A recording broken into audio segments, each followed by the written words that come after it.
Williamton, North Carolina. Oh yeah, that's where it was just us in that dude's basement, right? Yeah. Yeah, that was Then he closes the basement and hands you like a bucket down a hole and tells you it puts his lotion on its skin, right? 100, and we did it. We had very dry skin at the time.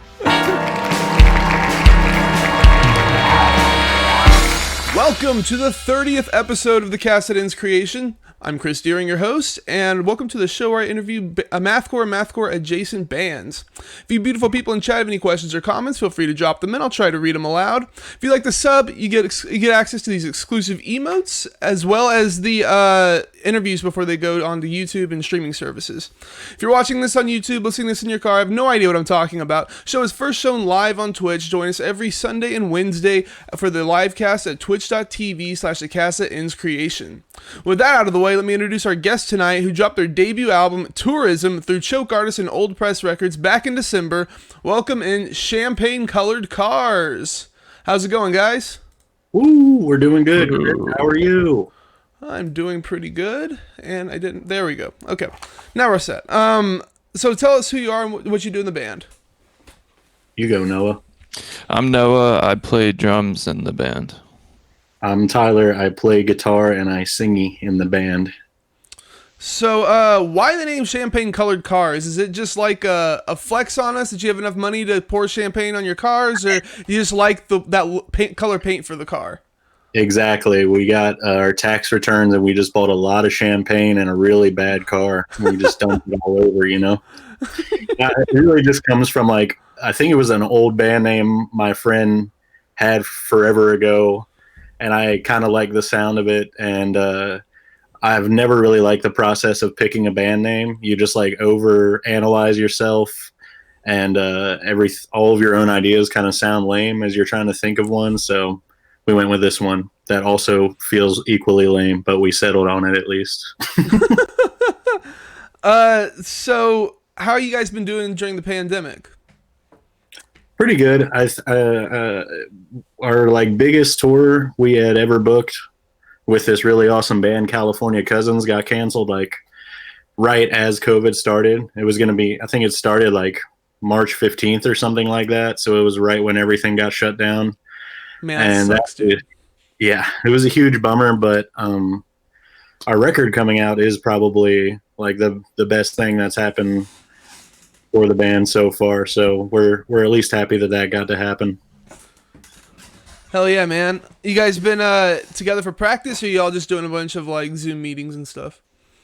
Yeah, been practicing like whenever we can. Definitely like took some time off right after the record came out and everything was super crazy with COVID, but still trying to like jam some new ideas and stuff when we can. And then we had a session thing that we had to practice for, so we pretty much had to relearn our songs since we hadn't played them in forever, and get ready to play the record live for the first time. Yeah, I saw a couple of your online sets that y'all were doing. It's some pretty sick stuff. Thanks, dude. So your Facebook was made in September 2017. Is that about when the band started? Yeah. I think so, yeah. Me and Noah were doing another band, and we were just trying to like jam other stuff outside of that. And this buddy of mine moved up to Georgia from North Carolina, or I guess moved down, and was trying to play bass in something. So we kind of just started it, and I was getting show offers for another band that I didn't even put together yet. So we kind of got it together really quick and just started playing locally as soon as we could. How are you getting show offers for a band you hadn't made yet? I was getting extra show offers that our other band could not do.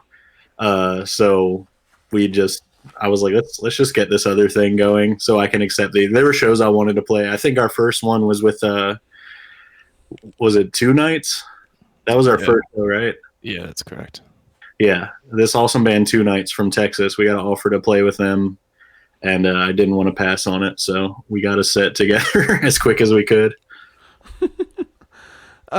So give us just a brief history of the band. You want to do it, Noah? Sure. Me and Tyler knew each other for a while because our old respective bands. played shows together and shit. Those bands broke up. Then we started jamming. We jammed one time, and we wrote like half of what became a song on a first EP. Then we played in that other band together, and that it wasn't working or whatever. But that didn't continue. So we're like, yo, why don't we keep on doing shit? So we did. And then that one fool that moved down here from North Carolina, he played bass for a while. That was chill. We wrote that first EP, played some shows, wrote a split, played some shows, wrote an album, played some shows. That's somewhere we went to the band, which was really tight. I completely missed what you just said. You got all muffled. Oh, in there right before, in between the EP and the split release, we got to go to the UK, which was like one of the best things ever. Oh shit! Yeah. Nice. Damn. That was so awesome. So, where were we? Okay. I'm not really I'm not really into math rock yet. I'm slowly getting in because it's starting to show up on the Mathcast podcast, which is totally where I got you guys from, like 100%. So I can't compare it to too many bands. The only comparison I can make is that Tyler, you kind of sound a lot like the guy from Coldplay on Glacier. Whenever I heard that, I was like, what is that from, man? And so, yeah, I would imagine they're an influence, but tell us a bit of your influences. Not really Coldplay, to be honest, but I'll take that as a compliment because that dude's world famous. Oh, straight up a compliment. I have a ton of math rock influences. Like the band Delta Sleep is one of my favorite bands ever. I have like a tattoo of them. This band Lions from Nashville, Tennessee, I really like a lot. Invalids is really good.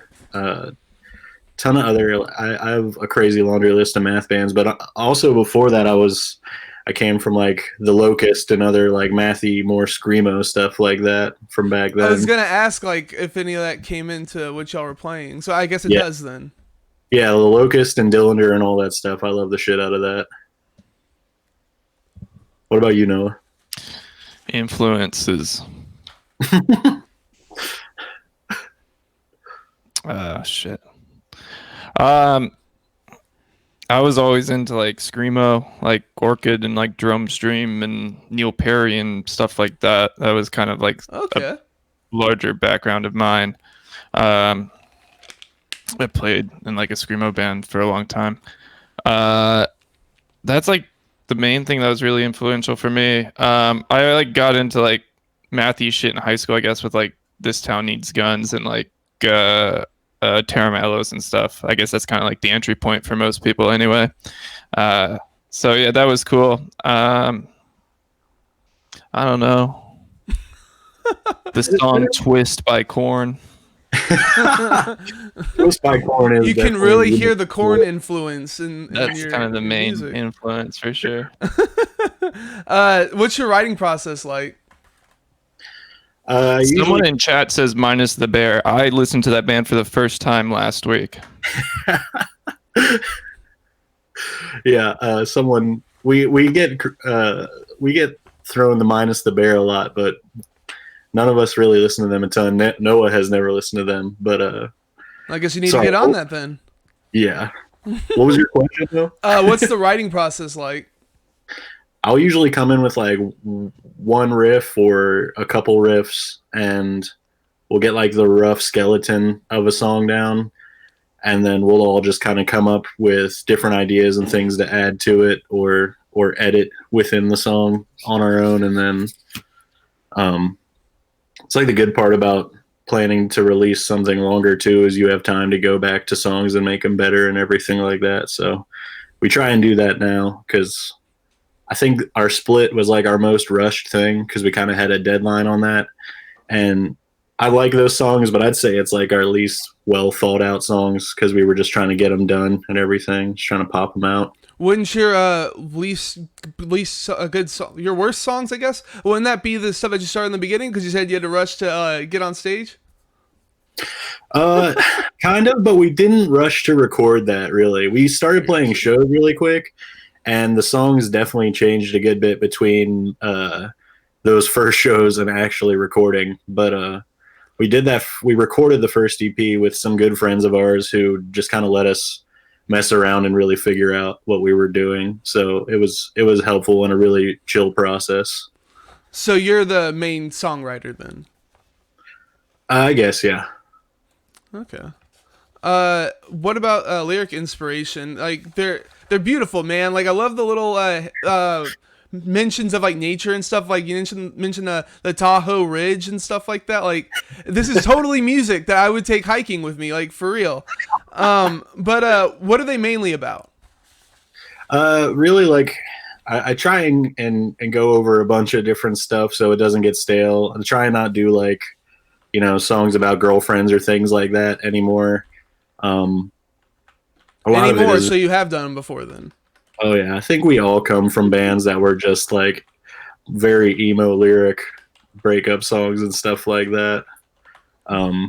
But yeah, try and do just stuff about like I don't know, different thought processes and different going through different aspects of life. And I really like super dramatic lyrics in bands I listen to, and then especially like you pointed out, good imagery and stuff like that.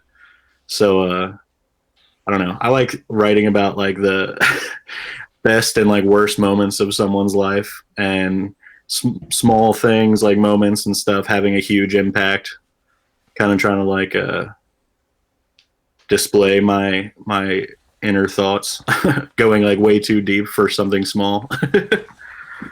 It does seem like you guys might have been talking about like girlfriends and stuff in parts of this album, at least. Is that right? I mean, there's definitely like aspects of love and everything brought up, but a lot of it is also just like Glacier is about dealing with like being on the other end of being with someone or having a really good friend that is going through like really bad depression or anything related to that, and how hard it is to try and, I mean, obviously it's much harder for the person with depression, but how hard it is to just wish someone, could feel better and there's nothing you can really do about it and stuff like that. But it's not like specifically like a romantic partner or anything based. Could be a friend or family member. BPXO in the chat saying it's love in general. You can love your friends, your life, and yourself. Not just girlfriends and stuff. Facts. So, who recorded you guys? This time we recorded with our buddy Nathan Hardy. We did the guitars and bass and vocals with him. And he hasn't done a ton of records, but he's really, really good at what he does. He's like the most studious person I've ever met. He reads up on anything that sparks his interest whatsoever, and he just got really good really quick at production. Yeah, this is pretty sweet. It's like nice and big, man. Like there's huge open spaces. It sounds really good. Yeah, he does a lot of the production. Him and the other guitar player of his band do their own band's production, and their records all sound really good. So we trusted him with what he wanted to do. And our buddy CJ Ridings, who is a really awesome dude who has been a great musician around for a long time. We tracked drums with him. And then this guy, John Steelwolf Markson from the band. Yeah. That's a sick name. Right? That's like his Facebook name and everything. But he's in this band Taking Meds and Such Gold. But he's a really amazing producer up in New York, and he mixed it. And it was because of exactly like what you said. All his records sound just booming, just huge. And that's what we wanted. We wanted it to sound really big, and then a lot of producers seem to have trouble getting the instrumentation on level with the vocals and nothing getting buried. And I felt like he really did good about not burying anything on this record. So something I should have mentioned in the writing process, but I forgot to put it down in my notes. What's with the tapping on the guitar being a thing in all math rock bands? Is that just like the signature of the genre, or? I'd say it's a really big thing, especially with newer bands. There's a lot of if you look at old math rock bands, like there's some old head math rock people that would not consider us math rock probably. 'Cause Really? there's old stuff like Don Caballero and Slint and bands like that, and it's those bands are really atonal and really just about kind of, I don't know, how would you explain it, Noah? It's like people playing different people playing it at like different rhythms at the same time and stuff like that. It's like less in sync, but like still just as calculated, I guess. But anyway, I tap a lot now because I messed up this middle finger in a wreck, and I cannot use it at all on my fretting hand. So it helps a lot to incorporate my other hand. Dude, that's crazy because it sounds intense as hell, but you're not even using one of your fingers. Yeah. That's insane. Had to adapt. So moving on, the cover art is amazing. Who did the cover art? Taylor Adams. Yeah, this buddy of ours in Alabama, Taylor Adams, who's a incredible artist. He's done stuff for my other bands and a ton of bands now, and he does this pedal company called Deep Space Devices, and he makes all the art for their pedals. But he's getting a ton of work now. He's got a million awesome clients and things I can't even remember right now. But he's really, really good. I love all his stuff. I'm gonna pull it up real quick because I totally forgot to get a panel for it made.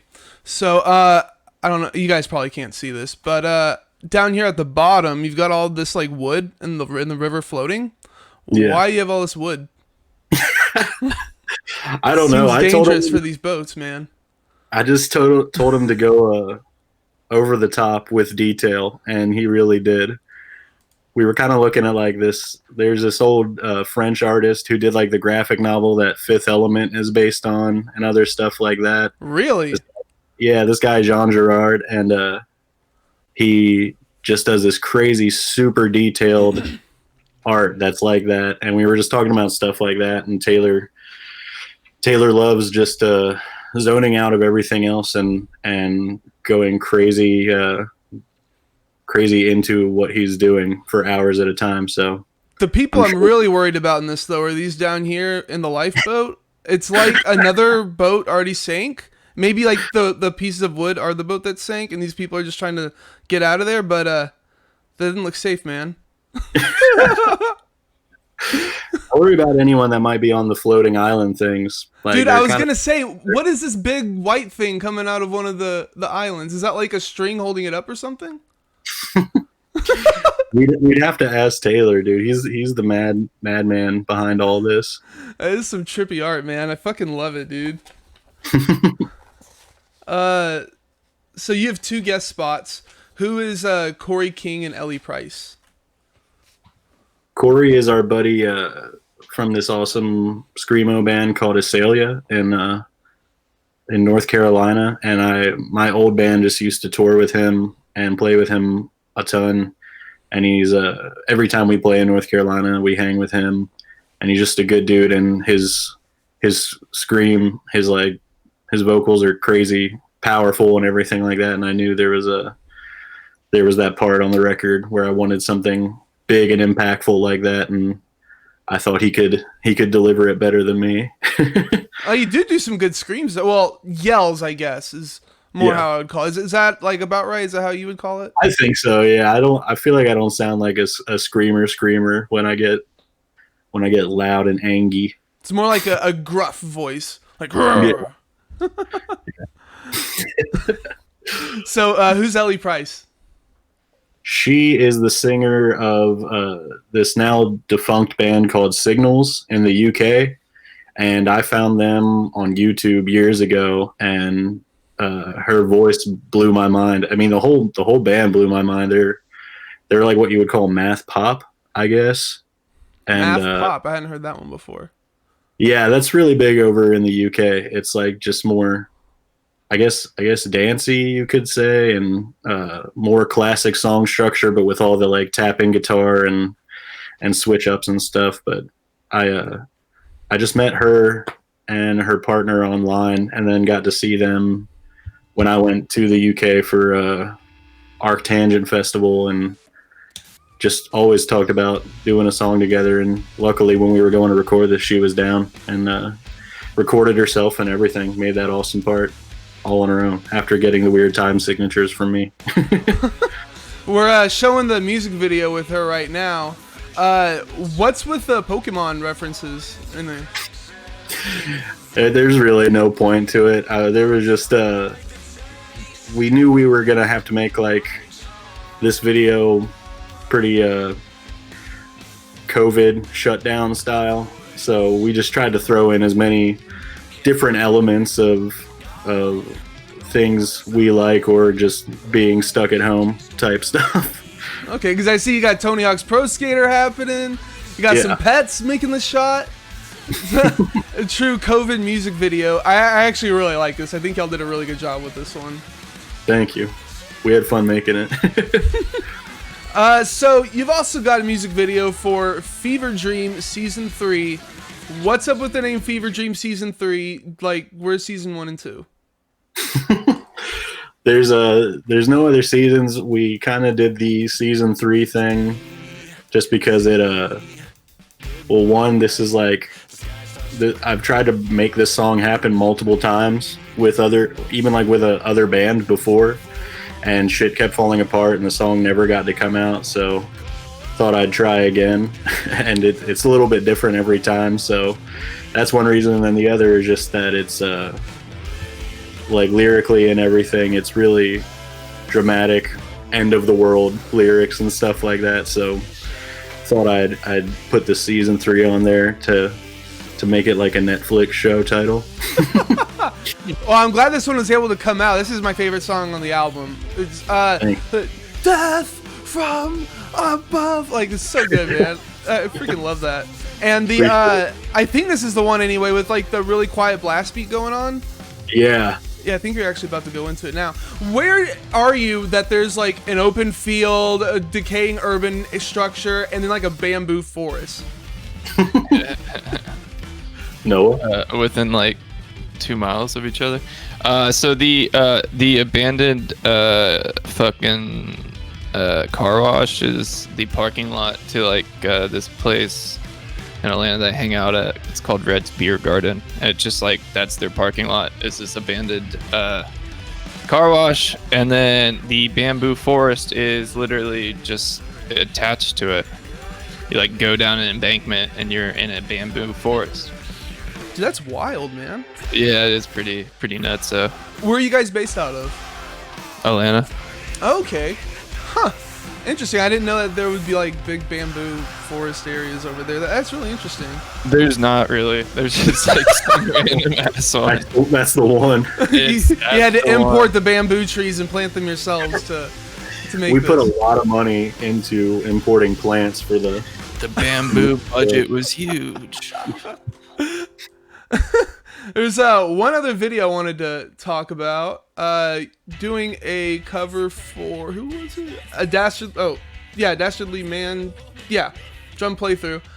You know how I know you're not actually playing the drums here? Because there's no fucking drums in it. No, it's because you're not hitting the bass drum. Like, you're not picking up your feet. It was out of frame, dude. But Dude, this is great. This video viral. This is my favorite video on YouTube, probably. I love how you just deadpan the whole time, even when that cute ass dog comes in here, man. Like, just keep on going. Like, all right, man. That's a dude with dedication. When you can turn down puppies, like, you know that you're like serious. Yeah, he's used to that type of shit, though. So we got a question that we ask everybody: how do you dress your hot dogs? Oh wow, Noah, you go first. Dude, fucking ketchup, mustard, relish, fucking chopped onions. Dual sauce, I like it. It's a man Yeah, living on the sometimes edge. caramelized onions if I have an extra hour. Extra hour? Why do you need an extra hour? Caramelized onions. Oh, okay. If you're making the onions, okay, got you. Yeah. Okay. I like chili cheese dogs, though I rarely get to have them. Oh, why do you rarely get to have them? Don't you have money? You go buy chili cheese anytime? Yeah, the label kind of owes us for a lot more chili cheese dogs, but they haven't. Choke Artist Records haven't really sent us the most recent check of royalties, so I'm like starving, and I can only eat chili cheese dogs, so it's like kind of fucked up that I don't have it. How did y'all get hooked up with Choke Artist? We've just kind of known Joe for a while. Played with his bands. We did like a 3-day run with Invalids, his band, and have played with his other band in Angles a couple times. But yeah, we've known him for like probably like 4 or 5 years now, and we always crash with him when we tour and play New Jersey near his house and stuff. And he's just a good bud. And honestly, we we probably weren't really that appealing musically for like what his label puts out until this record. But oh, really? I didn't notice a gigantic change between this and the EP. I feel like the old stuff is a little more like straightforward. I guess it's got a little bit more of the yelling and stuff happening, and a little bit less of the tapping, not too much less though. Yeah, and I think it's also like timing. He wasn't too tied up in a bunch of records, and we have just always wanted to work with him, so just ended up working out perfect timing. Nice. What about Old Press Records? Or is it recordings? I think it's records. I'm not sure. It might be that kind of sounds right. Old Press Records. Choke Artist is definitely records. Yeah, Choke Artist records for sure. And then the other one is Old records. Press Records. Okay. It's records. Yeah. But yeah, we hired a PR person pretty much, and they introduced us to Tom at Old Press, and we just got a nice little email chain going. And Tom was great. Tom was super down and had wanted to do like all this extra like lathes and CDs and tapes and stuff. So that was awesome, getting like the full spectrum of merch for the record. Nice. What's the difference between a lathe and a record? Because weren't y'all already on vinyl? Why do lathes? I think he did lathes of the single. Do you know like the actual? I mean, it's a different process, right, Noah? Well, I know how do you make them. They like carve into the records, but like why do lathes and whenever you already have vinyl? You were saying just because there's a single on it? Yeah, it's just Dimensional and Fever Dream on the lathe, and he just wanted like, I guess he probably thought it would be good. It's a real collector's item. Yeah. Discogs and There's only like 20 of them, and they're like $5, so just nice. Just wait a couple of years, man. Be like $500. Yeah, get that Discogs value going up. Mr. Big Balls asks, what's your pedal setup like? Mr. Big Mr. Big Balls in the chat. Mr. BB. Big Balls. My pedals change all the time, but right now it's oh man, Noah has to go poo, I bet. But right now it's a buffer pedal into a compressor, the Barber tone press, and then into a preamp booster. I got on working with Earthquaker Devices, the pedal company. So I'm an artist with them. So I get really good deals with them, and I got their preamp booster pedal and their overdrive pedal of plumes. And then I got a chorus, a Dimension C chorus, what comes after that? A Boss Super Shifter, so I can do little dip down warp sounds like beer. And then I got 2 delays back to back, Strymon El Cap and Earthquaker Avalanche Run. And then I just did an awesome deal trading an amp for some pedals, and this guy gave me this really crazy reverb pedal called the Dark Space from Chase Bliss, and that pedal is friggin' awesome. And then I have another reverb pedal, the Old Blood Noise Dark Star, and I think it's just that. Jesus Christ, dude, that's so many pedals. Yeah, it's a lot. I had to get two Crap. power supplies. You had to get what? I had to get two power supplies for it. I had to like chain together two little power things for it. Man, that's nuts, dude. Do you use them all like at the same time, or? Never all at the same time. Okay. I was wondering.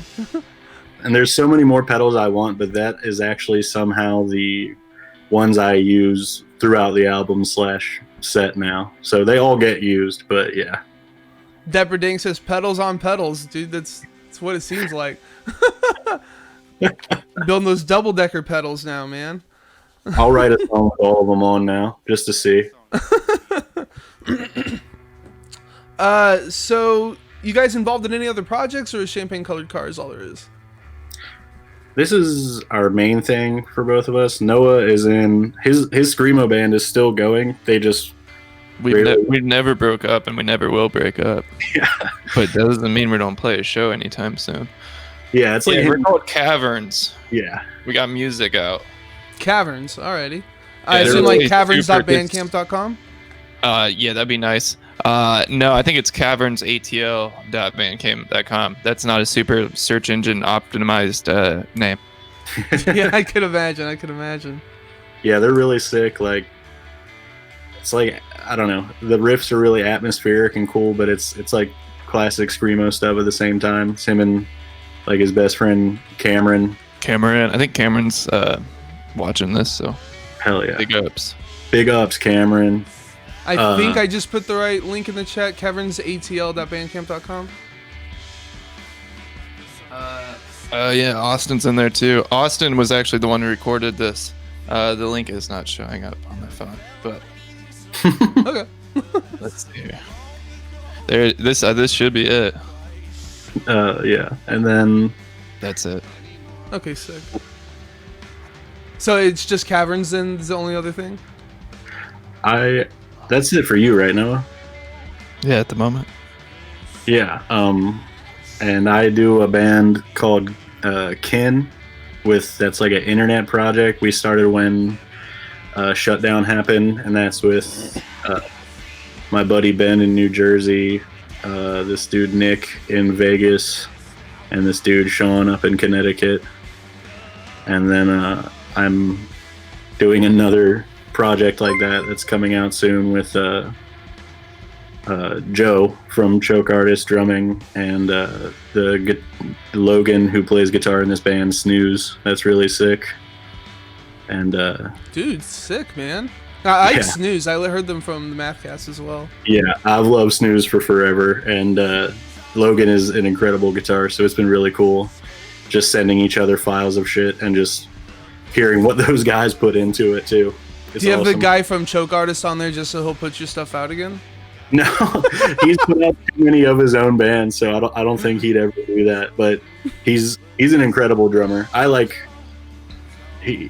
just sent him crazy shit that I thought was like the wildest stuff I wrote, and he just sent me back like perfect drums to it. I was like, God damn, okay, I gotta step it up. I gotta make it harder.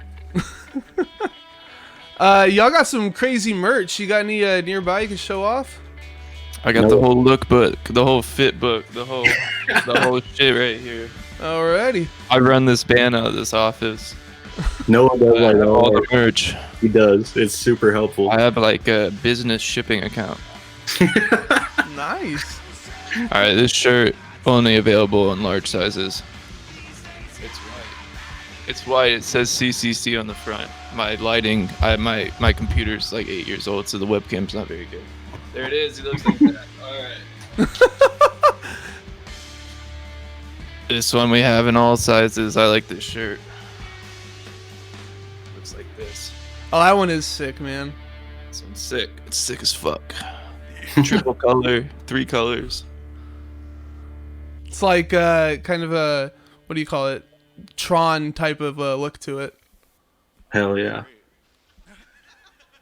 Here's another shirt. Available in all sizes. This is green, not black. I've been duped before as well.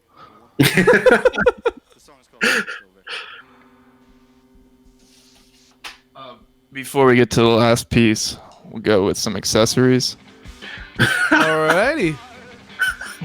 It's a hat. It says CCC. Has 3 colors. Nice. This one's pink. This is also a hat. It's black. Also 3 colors. Also says CCC. Same font. Thanks for clarifying the font. I wasn't sure. All right, this piece right here is super limited. There's only a few left. Also designed by Taylor Adams. It's a hoodless hoodie. It's a hoodie. So a sweatshirt. Hood. It's a sweatshirt. It's a hoodie. Also 3 colors. 3 colors. On black. Nice. That's it. Oh, I got vinyl. For Dude, let's old see it. releases. You want to see vinyl? Hell yeah, man.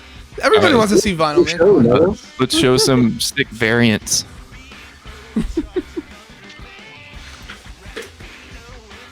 While we're waiting for that, how important do you think it is to have a PR person? Because you were saying that's how you got involved with old press records or recordings or records. I think it's records.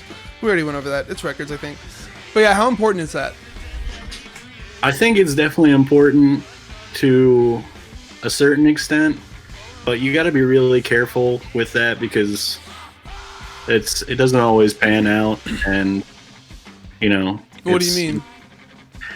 There's just so much in PR and getting press, and there's a lot of great press people out there and a lot of people that write really in-depth, awesome things and hook you up in time, like Michael from Fecking Bahamas, the math rock publication. He like got us an awesome write-up real quick and just wanted to help out, but he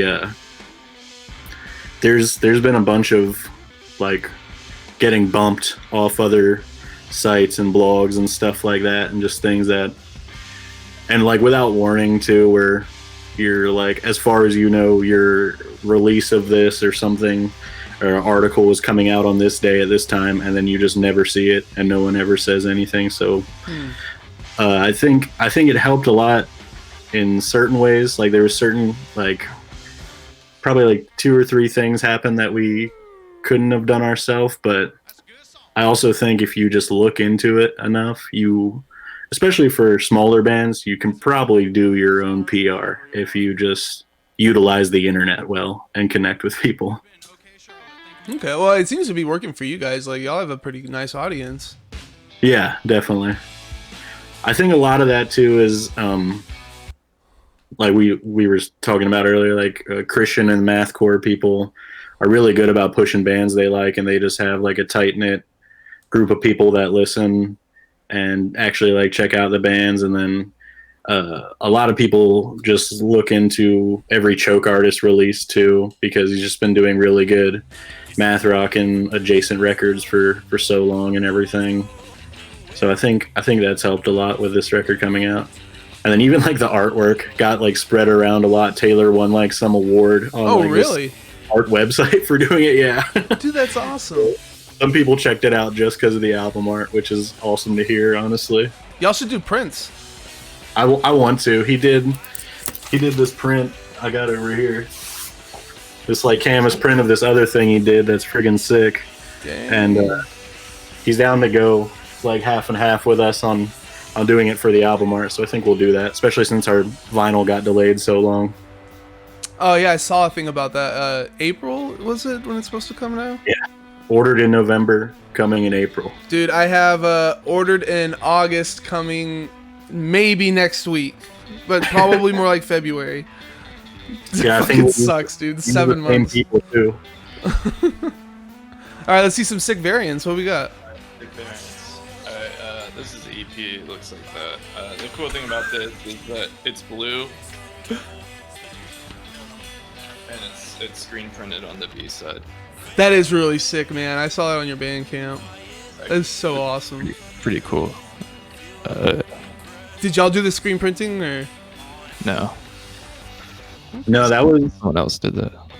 I can't remember. Yeah, we got the vinyl It's from A to Z on this one too, and then I can't remember the name of them.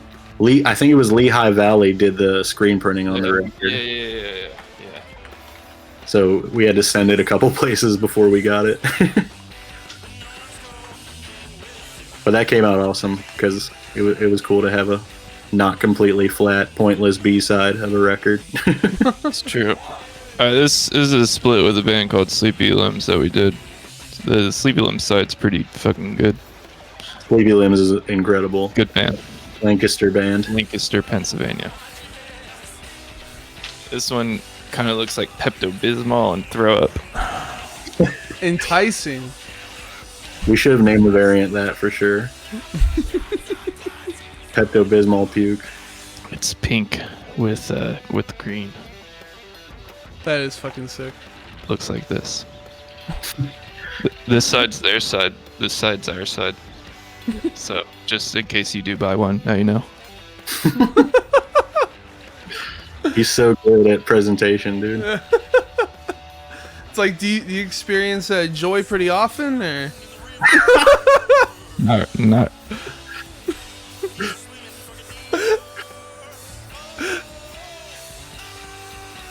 I'm doing like a factory reset right now, like on my body and kind of like well-being and stuff. Okay. Kind of has me like, I don't know. I'm proud of you, Noah. Yeah, it's for the better, but it's got me kind of like confused at the moment. Okay.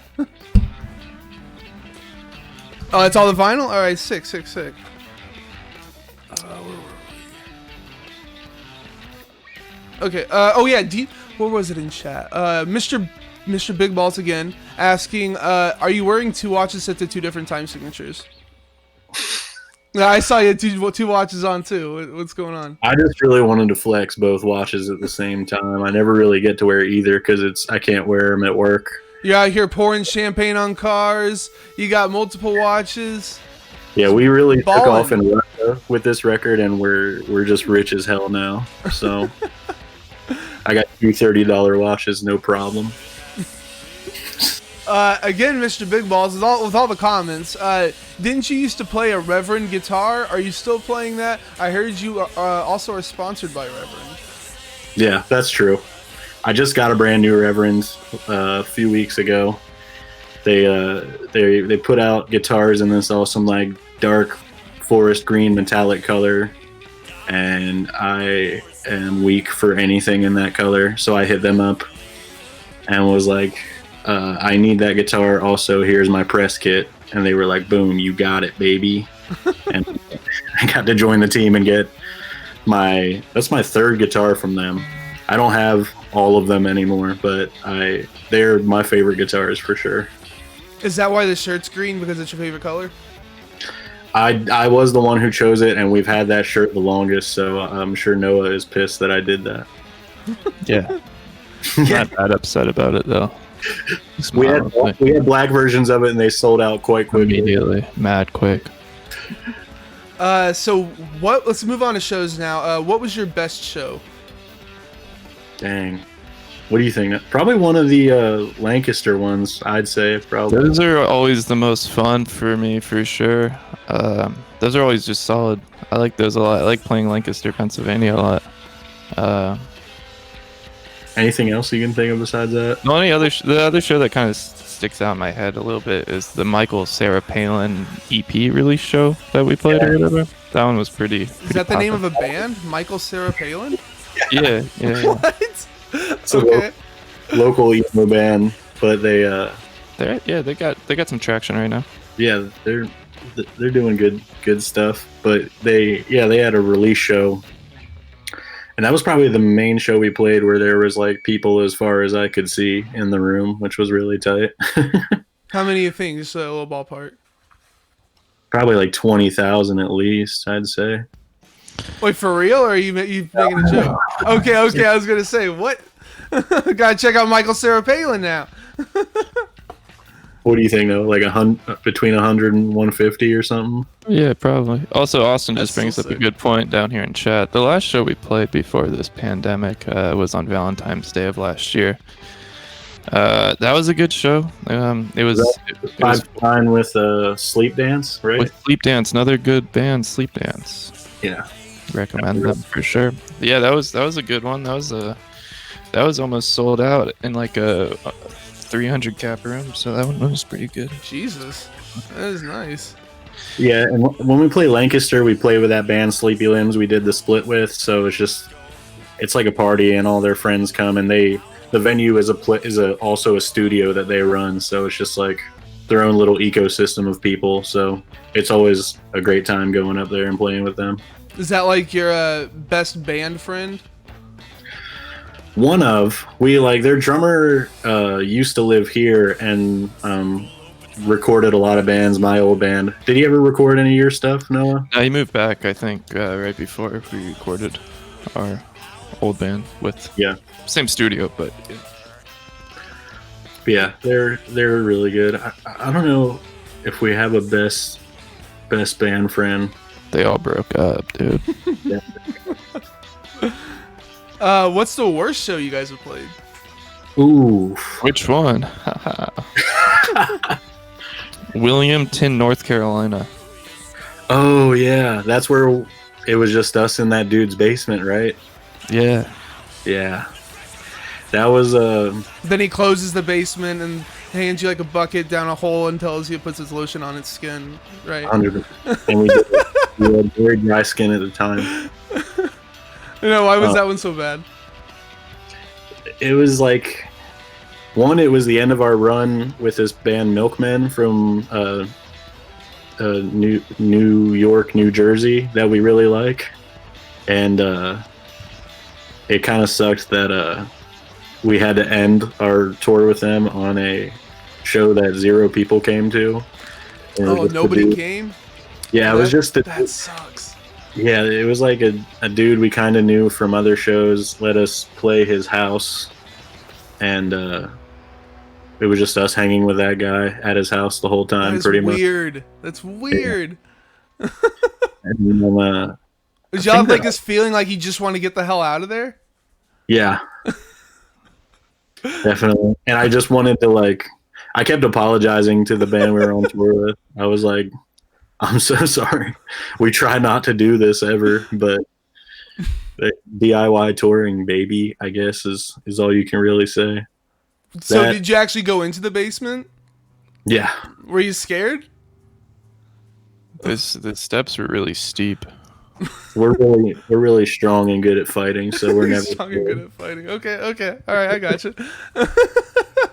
Any other bad shows? I think Brooklyn was pretty bad. Oh yeah, that show in Brooklyn sucked ass too. Because it costs like $100 to drive a van into Brooklyn because of the tolls and everything. Jesus. And it was like a promoter who was like, dude, come to Brooklyn. I was like posting everywhere saying like where we had gaps in our tour and stuff. He was like, come to Brooklyn. I got a new bar. We'll set up awesome bands. Lots of people will come. Everyone will get paid, blah, blah, blah.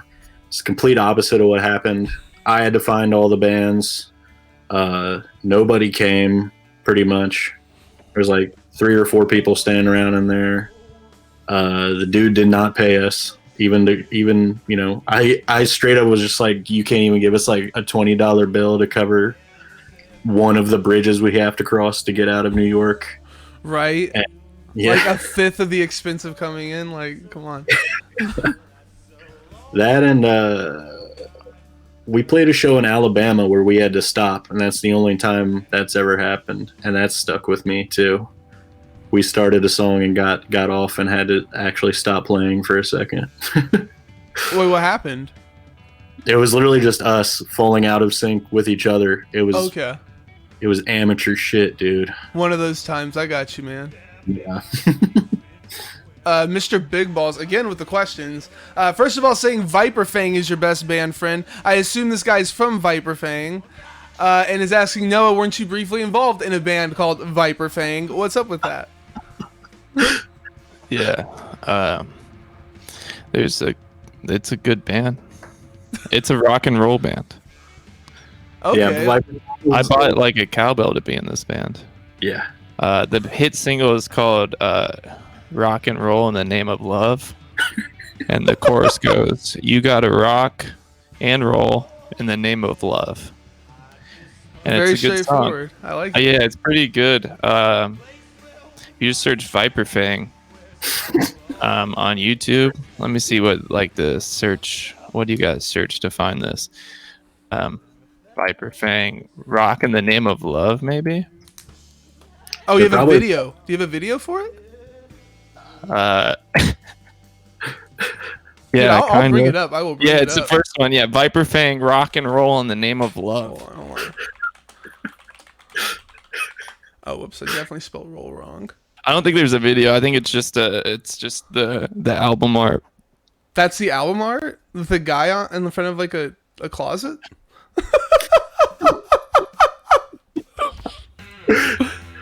Alrighty, Viper Fang, everybody. They were- So you play drums in here? Yeah. Nice. I mean, I didn't program the drums that go along to this, but it's pretty good. Oh, they're programmed drums. Yeah, really well. I mean, on this, they're very wellly programmed on this. Well, this is really just a demo. Very welly. We're shopping this song around. Okay. Yeah, because this is like a sort of a situation where like you could get the deal, All like right. the yeah. one deal to end all deals. Dude, you have it nailed with the album cover, man. Like, I don't know how you get much more mysterious than that. I think Sony or Warner Brothers would be very interested in this if we could get to them. That's Jimmy. That's Jimmy Viper. That's who that Plus is. the name Viper Fang. I like it. I like it. Jimmy Viper. I just heard the hook. I like it. The chorus. So, pretty good. what's the weirdest show you guys have played? Besides the Creepy Basement show.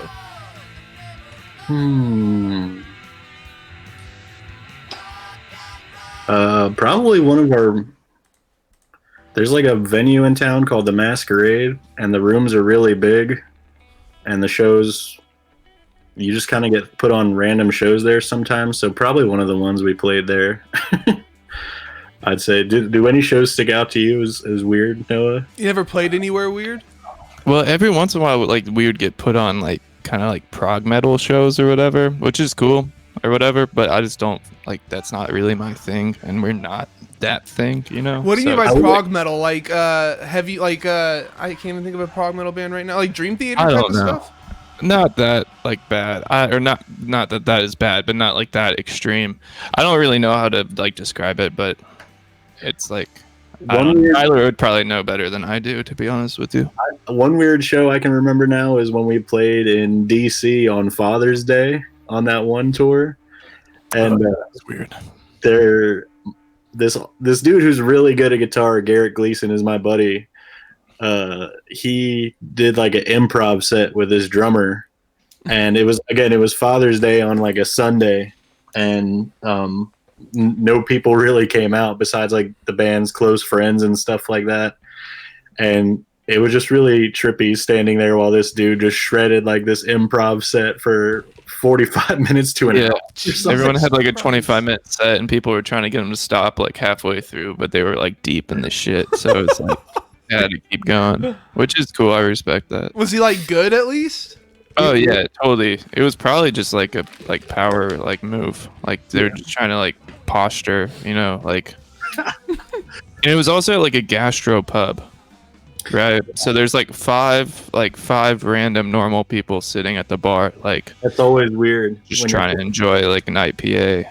Yeah. Like, relax. Maybe there's like a football game on the TV, and then there's like 15 like fucking weird people who show up. And then there's free-form improv guitar and drum music, which is like the most polarizing form of music to just like a normal person. Right. Like it could be incredibly good, but it's just like the last thing that your parents want to listen to on a Sunday afternoon on Father's Day. And then bands with a bunch of screaming and shit too. Yeah, and then there's like another band that Pulses. We played with the band Pulses, which I know some people definitely fuck with that band. They put out an album recently, I think. But yeah, so yeah, on Father's Day. Wonder if was a any of trend. those IPA bottles ever like hit him in the face or anything like that. Like none of the bar people were upset. They probably were because they Journaling. probably did not make any money that night. Yeah. I wouldn't even be surprised if half the people there weren't even 21, so there was no way that like anyone actually made any money that night. Oh, they also did that super fucking weird thing that we used to do like when we all played in local bands where like so the pay would be like there's someone at the front door and then they like have like the band names playing. When people walk in the front door, they ask, "Hey, which band are you here to see?"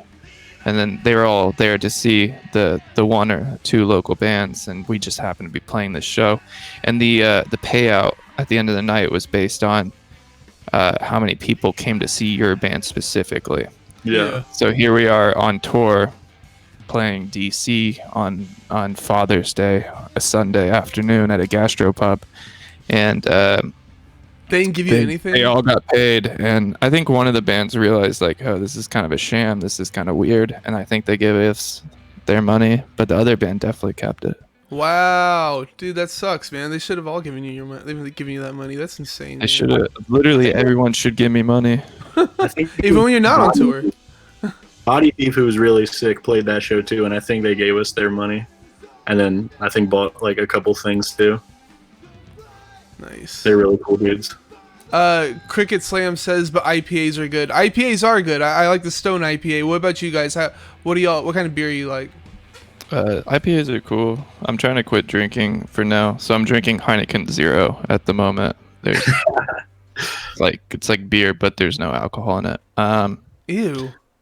It's actually this. I've tried a couple in the past couple weeks, and so far Heineken Zero is definitely winning. I tried a non-alcoholic IPA the other day. That was fucking gross. You've tried more than one non-alcoholic beer, and you kept going, dude. I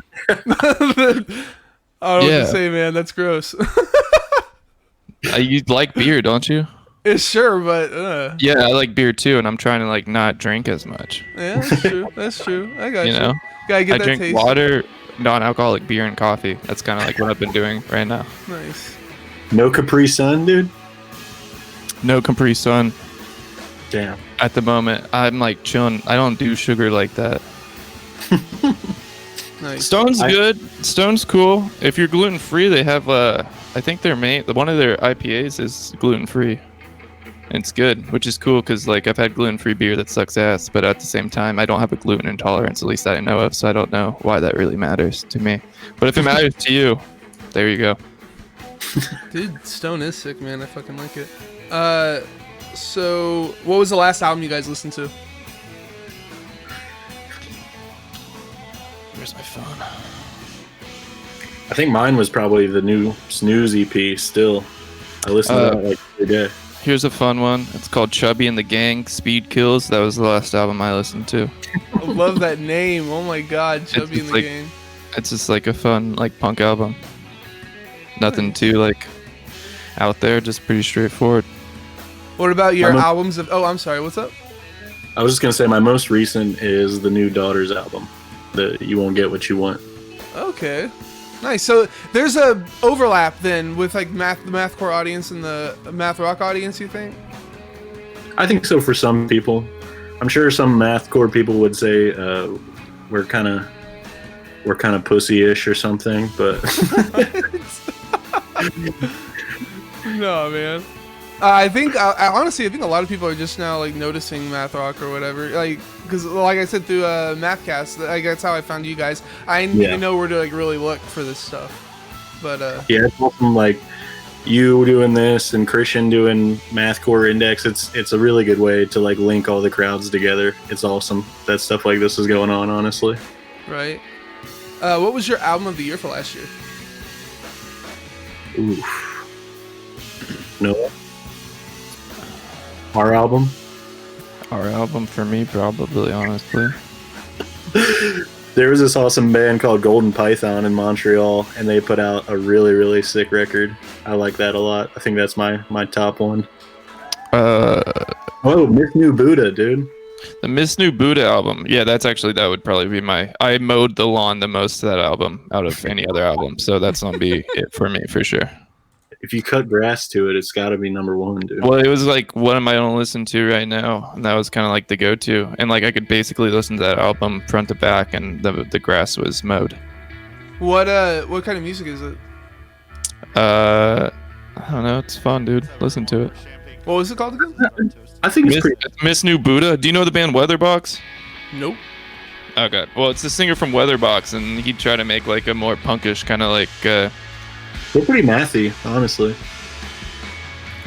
I just wrote it. Yeah, kind of. They're fun. Yeah, Weatherbox is cool. Weatherbox is like mathy or indie rock, if that makes sense. And then the Miss New Buddha album is like kind of more like noise rocky, I guess, in some sort of way. Okay. Is that fair? The new Hum album was okay, but it's generally overrated. I'm just trying to think right now what I listened to last year. A lot of stuff came out, man. Like, I was a little overwhelmed, honestly. The Most album, I really liked the Most album a lot. The Most is really, really good. I just like that band a lot, so Yeah, I was they're happy there was more music. And we did like a weekend with them last year, and they played all that shit. So I've been waiting for like over a year for it to come out. So I'm happy it finally did.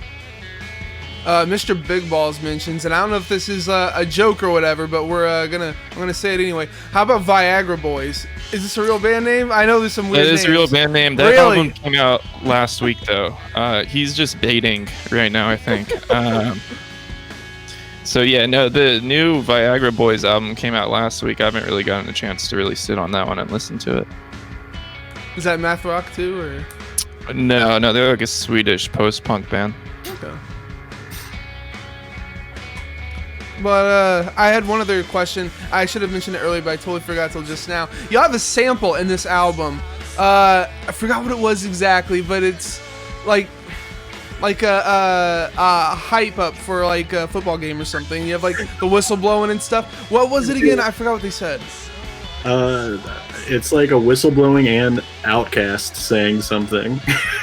I can't remember what it is either. It's You like, know the we eat. And We something eat, and get it? we do, we make money. I forget what the other part is. But no, that's not an Outkast sample. Oh yeah, It is, but it's not, you know. you can't say that. You can't say it's an Outkast sample. Yeah. I think we For actually legal lied to reasons, someone. I like it. Multiple times Really we lied lied to to people that people. said we owned that sample because they didn't know what it was from. So if there's a future release of the album and it doesn't have that sample on it, that is why. It's because we're in prison. That would also assume we'd sell through the first press of records and someone would want to press another round of them. So Why is that sample on here? why not?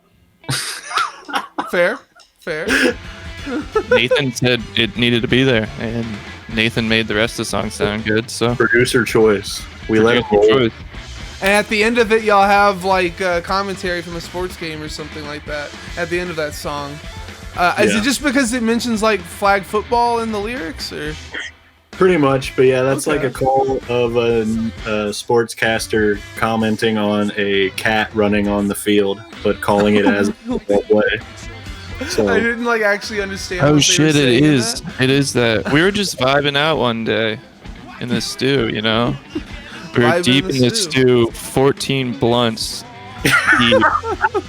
He's got cool ass mood lighting, and we were vibing out, listening to each other's consciousnesses, and basically we were doing vocals for that song, and Clay was singing, and Clay just the way his voice was in that moment. It was like, this is it. This feels good, but it needs something else. And Oh, yeah, at it's a that sports moment, call. we realized we needed an Outkast sample, and we needed a sample of a cat running on a football field. And once we put the two and two together, we we knew that. realized we had something that could be bigger than any of us. Nice. Well, that's about all I had. Did y'all have anything else y'all wanted to bring up? Oh, aren't y'all gonna be on a? Oh, I forgot what it was now. What was it that y'all were talking about earlier? Yeah, we are doing a live session of the entire record coming Front there. to back.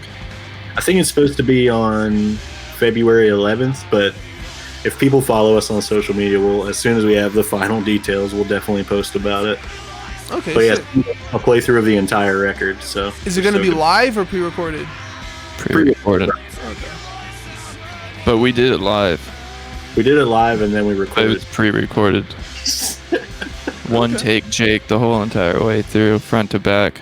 No Nice. cuts besides the cuts that are in the video. Besides when it fades out It between fades to every song. black in between every single song, but that's the only cut. There's no actual cut. Alrighty. And it cuts between different camera angles as well, but they're all in unison. It's all linear. So no cuts besides all the cuts. Correct. Exactly. Okay. So if you're tired of it feeling like winter every day, check out Tourism, the amazing debut from Champagne Colored Cars, which came out in December through Choke Artists and Old Press Records. You guys are on Spotify and all streaming websites, Bandcamp, Facebook, Instagram, Twitter. Any other plugs?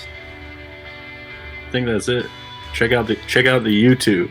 Oh, that's right. You guys have a YouTube. Well, just one video on it. Where are all the videos, guys? The other videos on the fucking Mathcore Index YouTube channel. They bought the rights for that video. Christian Alright. paid us $8,000. Paid us a lot of money for that. That's where you got all the champagne to pour on your cars. Yeah. Yeah. We have a TikTok. Yeah. Really? I think Clay's gonna make some TikToks. Check out Clay's TikTok. That's what I'm gonna plug. Our bassist I'll is plug Clay's TikToker. TikTok. Is that what it's called, Clay's TikTok? Or No, it's Gma stuff, right? Gma stuff. Gma like grandma. Stuff. Clay's TikTok. That's my plug. Alrighty. As for me, drop my channel, follow so you always know when I go live. You can also sub to get access to the interviews and some exclusive emotes before they. Access to exclusive emotes and interviews before they hit YouTube and streaming services. Find me on Facebook, Instagram, Twitter, and YouTube. YouTube folks, if you enjoyed the video, please drop a like, click the notification bell, and don't forget to subscribe. A great way to support me for free.